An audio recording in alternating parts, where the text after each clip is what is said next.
JEE advanced 2024 ఫలితాలలో open కేటగిరీలో నారాయణదే ఆధిపత్యం. లక్ష్మీనరసింహస్వామిని దర్శించుకోవడానికి రావడం జరిగింది.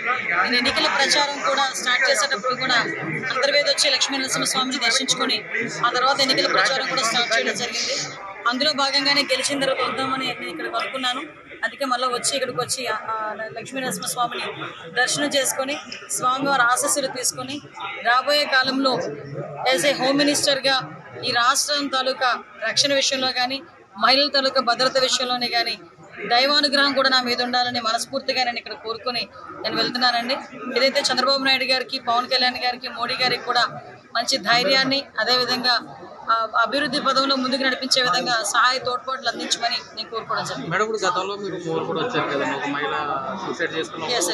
అమ్మాయి సూసైడ్ చేసుకుంటే ఇక్కడికి వచ్చి వాళ్ళ ఇంటిని కూడా పరామర్శించడం జరిగింది. అలాంటి సంఘటనలు తిరిగి పునరావృతం కాకుండా ఉండేటట్టుగా పోలీస్ డిపార్ట్మెంట్ వాళ్ళతో కూర్చుని రివ్యూ చేసుకుని డెఫినెట్గా మేమందరం కూడా ఒక పక్క ప్రణాళికతో ముందుకెళ్తాం.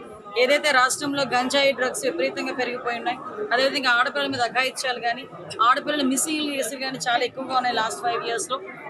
క్రైమ్ రిపోర్ట్ చూసుకున్నా కూడా చాలా క్రైమ్ రిపోర్ట్ ప్రకారం కూడా అనేకమైన సంఘటనలు జరిగిన దాఖలాలు కూడా అఫీషియల్గా కనిపిస్తున్నాయి.